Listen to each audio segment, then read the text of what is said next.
Voilà. Ok. Hop, c'est bon. Bon, Elodie, témoignage après 3 mois dans le cocon pour toi. On vient de finir la dernière séance. Est-ce que tu pourrais dire un peu, bah voilà, qui tu es, peut-être ce que tu fais dans la vie, te présenter un peu, quoi. Du coup, je suis Elodie, j'ai 42 ans, je suis maman de 4 enfants, sage-femme en recherche d'emploi. Et voilà pour la petite présentation. Ok. Euh, Quelle était ta situation avant l'accompagnement? Alors avant l'accompagnement, eh bien j'étais en gros doute de qui j'étais, de ce pourquoi j'étais sur cette terre, de pas savoir si le boulot que je faisais avant était vraiment le boulot qui me convenait. Voilà, beaucoup de questions existentielles et un état de très très grosse et intense fatigue, d'épuisement, je dirais. Ok. Ok, si tu devais du coup donner 3 mots pour décrire ta situation à l'époque, ce serait quoi? Euh, Épuisement, doute et procrastination. Ok. Si tu devais donner 3 mots pour décrire ton après, sur ta situation après l'accompagnement.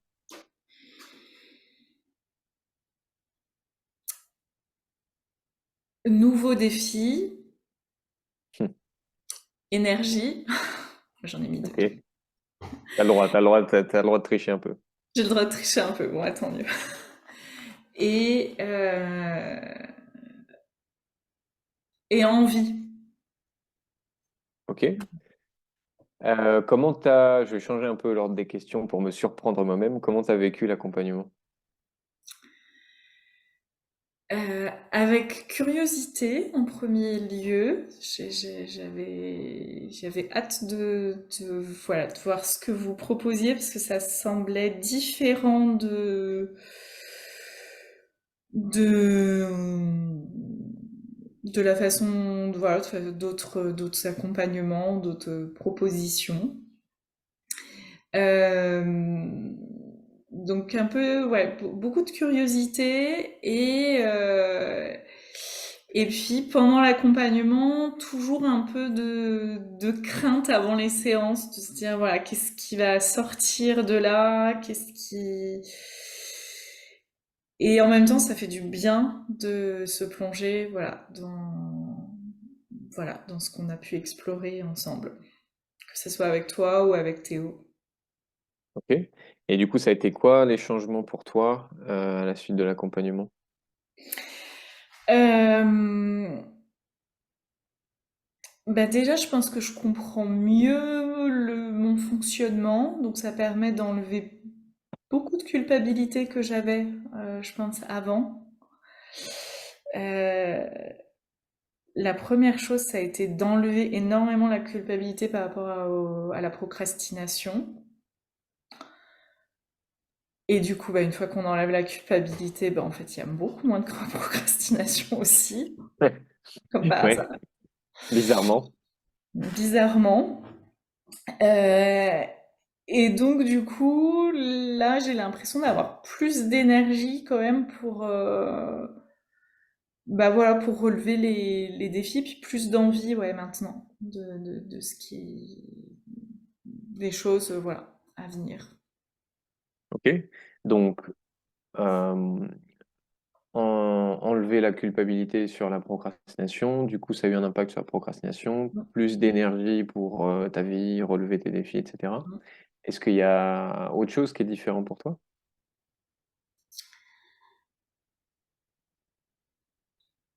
Ça me permet ouais, d'avancer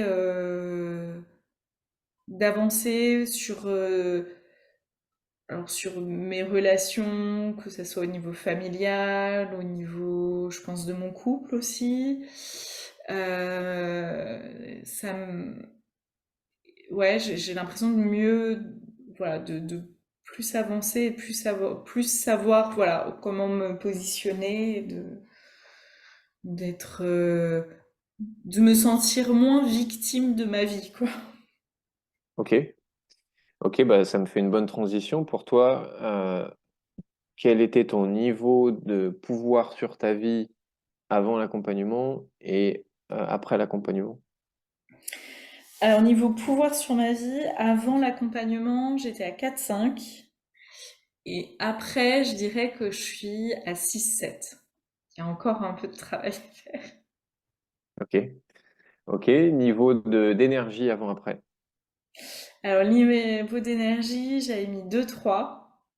Vraiment, j'étais très bas. Et là, je suis plutôt à 7-8. Belle progression. Niveau de d'épanouissement. Alors, d'épanouissement, je suis à 3. J'étais à 3 plutôt. Et là, je suis à 5. Mais avec une marge de progression, enfin voilà, je- j'ai pas encore repris de boulot et je pense que voilà, j'ai vraiment besoin de ça pour être Hmm. épanouie et voilà. Donc j'ai mis que 5 parce que voilà, je suis sûre que je peux, enfin voilà, je suis pas encore à 10 quoi. Ouais, Là tout de suite. ouais, c'est la phase concrète après qui va suivre de. Ouais, euh, ouais, ouais. ok, J'ai pas encore les choses concrètement. ok. Niveau de confiance en toi Alors j'étais avant-après. à 3 et là je suis à 6. Ok. Et il en reste un. Niveau, bah oui, de paix intérieure avant-après, puisqu'en plus c'était un peu ton objectif. Ouais, alors niveau de paix intérieure, j'étais à 2. Et là, je dirais que je suis encore à 5-6. Ok. Qu'est-ce qui t'a permis de passer de 2 à 5 6? Ou plutôt, peut-être pas qu'est-ce qui t'a permis, mais concrètement, il C'est un représente quoi, 5 ressenti. 6? C'est un ressenti. C'est un ressenti. J'accepte mieux mes limites physiques que j'ai. Euh, Hasard ou pas. Mais là, c'est comme ça fait 2 semaines que vraiment au niveau de mes migraines et des maux de tête que j'avais, ça va beaucoup mieux. Bah, du coup, j'ai plus cette espèce de stress permanent, du mal de tête permanent, en fait, donc du brouillard cérébral dans lequel j'ai été plongée là les derniers mois. Et donc, du coup, bah, je suis beaucoup plus sereine, quoi. Enfin, je me sens plus sereine. Hmm. Voilà. Ok, ok. Euh, Qu'est-ce qui a été le plus impactant, toi, pendant cet accompagnement?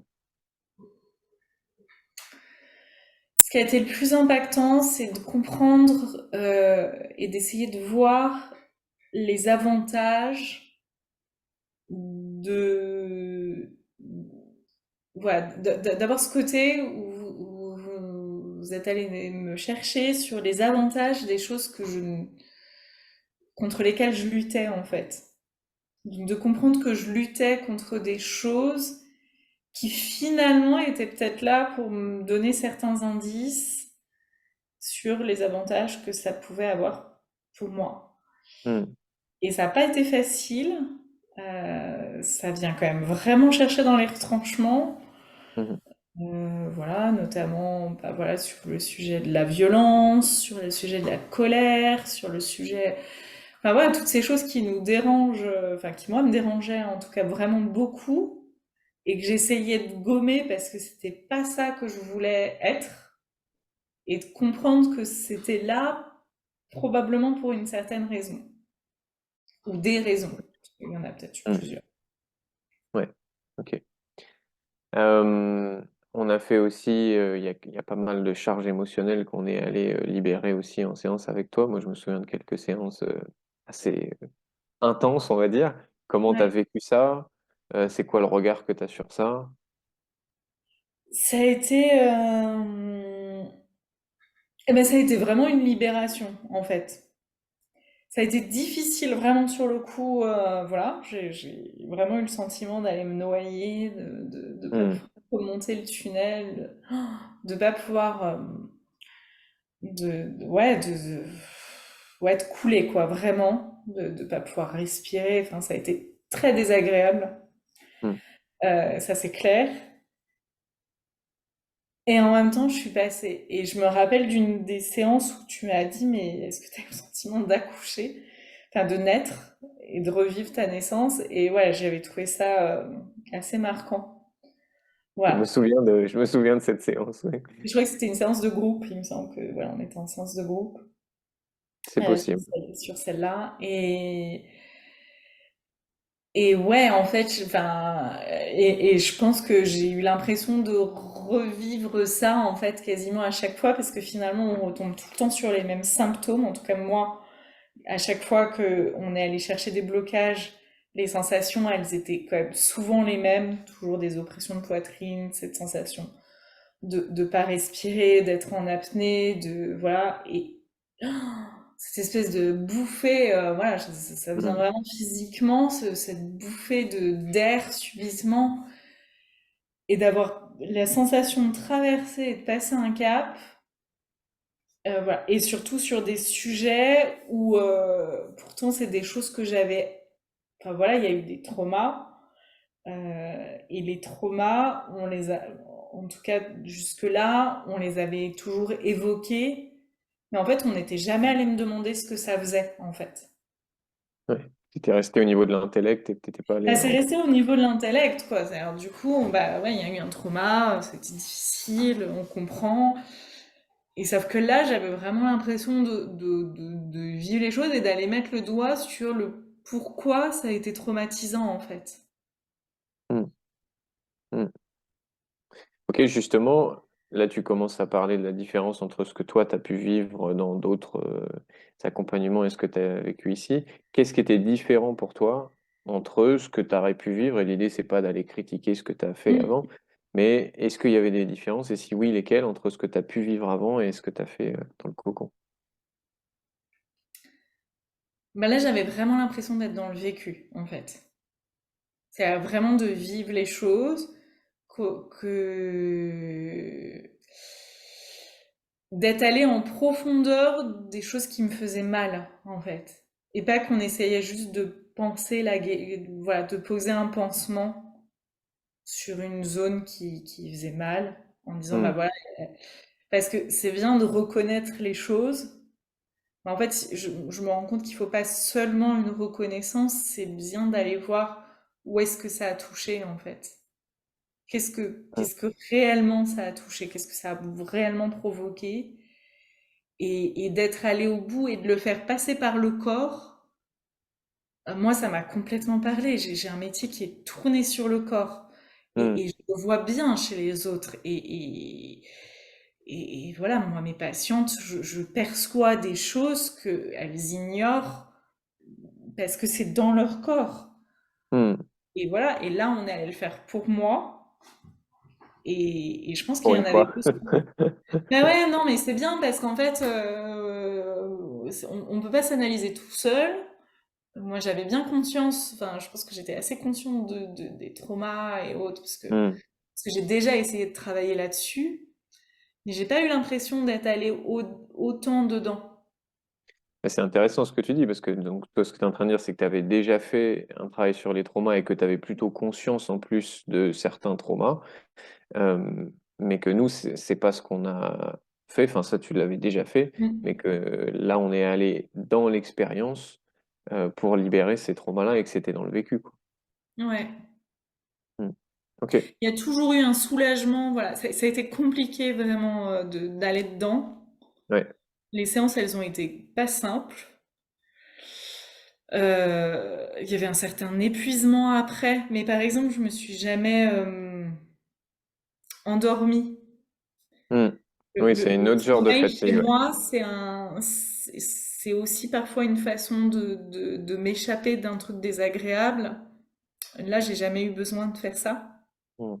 Bah, parce que c'était beaucoup trop présent en fait, c'était beaucoup trop intense pour finalement fuir dans une zone de sommeil. Voilà, c'est souvent plus facile de toujours dire oui, tout va bien, tout va bien, tout va bien. C'est beaucoup plus compliqué finalement d'aller dans les zones qui font mal. Et là, on y est allé et il y a toujours une libération ouais, de ça. Ok. Est-ce qu'il y a d'autres choses qui étaient différentes pour toi? Euh, Non, il y a vraiment ce côté sensation physique ouais, qui a été vraiment, c'est vraiment ce qui m'a le plus marqué. C'est d'être allé chercher ça et d'être allé chercher voilà, tout le travail sur la perception aussi que vous faites, enfin, comment on perçoit les choses Hmm. et ce que ça provoque comme émotion de percevoir d'une certaine façon ou d'une autre. Voilà. C'est pas habituel. Ouais, c'est pas habituel du tout et ouais, il y a des moments où c'est difficile quoi.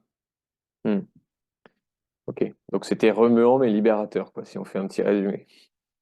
Ouais, c'est remuant et libérateur, ouais. Je pense qu'on peut garder ces deux mots. Cette petite formule. Ok. Est-ce que j'ai d'autres questions? Ouais, comment est-ce que tu nous as connus et peut-être comment t'es passé de je vous découvre à bah, à un moment donné je prends un accompagnement. Alors, je vous ai connu sur Facebook. Alors, je pense que Internet fait une grosse partie du boulot parce que L'algorithme a bien fait son travail. Exactement, l'algorithme a bien fait son travail parce que du coup, vous avez fait cette conférence sur la fatigue, la procrastination et je sais Et plus la quelle déprime, ouais. et la déprime, voilà. Et donc, comme c'était tout à fait là où je me sentais au mois de septembre et que voilà, du coup, c'est revenu, j'ai regardé, puis je me suis dit, mais alors c'est marrant parce que j'avais déjà l'impression d'avoir entendu vos noms. Et puis en cherchant, je me dis, mais non, mais en fait, il n'y a aucune raison que je les connaisse. Et Donc, puis en fait, et en fait, je te connaissais. Ça, c'est quand même le truc hyper drôle. En fait, c'est le jour où tu as parlé de basket, où là, je me suis dit, mais bien sûr, Charles, il a entraîné mon fils au basket il y a 8 ans, je pense, 8 ou 9 ans. ça remonte un peu, ouais. Voilà. Et c'était un super souvenir, voilà, pour Ouais, moi tu et m'avais dit, pour ouais. mon fils. Et voilà, du coup, c'était un gros regret parce que l'année d'après, t'étais plus là. Et ça Et s'est du coup, bah beaucoup moins bien tu m'as passé pour retrouvé lui. Donc, il n'est tu pas m'as devenu retrouvé dans un basketteur. autre contexte après. Et je t'ai retrouvé dans un autre contexte après. Et voilà, et en fait, je pense que j'ai bien aimé votre profil atypique du coup, même si je pense que voilà, vous vous êtes beaucoup formés, toi et Théo, mais vous êtes quand même tous les deux issus d'un milieu sportif. Et du coup, je pense que ça change un peu les choses. Et j'aime bien en fait ce côté-là. Et puis, bah, en fait, le fait d'être coach, quoi, en fait. Hmm, Enfin, pour moi, hmm, il y a une vraie résonance entre le coach de sport et le qui va nous aider à avancer sur notre vie, sur notre difficulté. Et il se trouve que vous nous faites passer par le corps, quoi. hmm, ouais. Et je pense que ça, on l'apprend pas dans la psychologie traditionnelle. Hmm, Vous aider à naître d'une certaine façon et ça passe par le corps et on peut pas accoucher sans son corps, quoi. hmm, Quelle que soit la façon dont on vient au monde, ça passe par le corps. Et hmm, là, je trouve que voilà, ce que vous proposez, ça vient vraiment de l'intérieur, même si voilà, après on va mettre des mots dessus, mais voilà, en tout cas, vous m'avez fait passer par ça. hmm, Et je pense que j'en avais besoin, ouais. ok. Ouais, qu'est-ce que tu... Déjà, si, est-ce que ça a été facile ou pas pour toi de prendre la décision de rejoindre le cocon? Alors non, pas facile parce que bah du coup un peu le saut dans l'inconnu parce que finalement voilà on on cherche en fait, et enfin voilà, moi j'avais cette envie de sortir de l'état dans lequel je me sentais en septembre. Et en même temps, bah voilà, du coup, faut faire confiance à deux personnes qu'on connaît pas du tout. Et puis finalement, je me suis dit, bon, allez, vas-y, tu le sens, ça, ils ont, voilà. J'ai vraiment suivi mon feeling et je me suis dit, bah, allez, vas-y, lance-toi. Hmm, Et je regrette pas. hmm. Ok. Et qu'est-ce que tu dirais du coup justement à quelqu'un qui aurait peut-être les questionnements que tu as eus de ouais, moi je les connais pas, j'ai des doutes, est-ce que j'y vais, c'est la peur de l'inconnu et tout ça. Bah, je pense de se faire confiance par rapport à ce qu'elle ressent, en fait, et d'écouter votre conférence, voilà, ce que vous avez à dire sur cette cause profonde, et voilà, et de se rendre compte, voilà. Après, je pense qu'il faut faire confiance, faut se sentir à l'aise, voilà, quelle que soit la personne qui nous accompagne, les personnes qui peuvent nous accompagner dans notre vie, je pense que c'est important de se sentir à l'aise. Et donc voilà, donc s'ils le sentent, eh ben lancez-vous. C'est marrant parce que ouais, ça revient souvent ça dans les témoignages de plutôt suivre son instinct et du coup suivre son corps. Et donc si on le sent, y aller et pas trop être dans la tête à se poser 10 000 Mm. questions. Si on sent que c'est le bon moment ou que c'est les bonnes personnes, y Mm. aller. Ok. Est-ce qu'il y aurait quelque chose qu'on n'a pas abordé que tu voudrais aborder ou quelque chose que tu as envie de rajouter ou est-ce que c'est bon pour toi? Bah non, moi je voulais vous remercier vraiment tous les deux pour ça, là, pour ces 3 mois.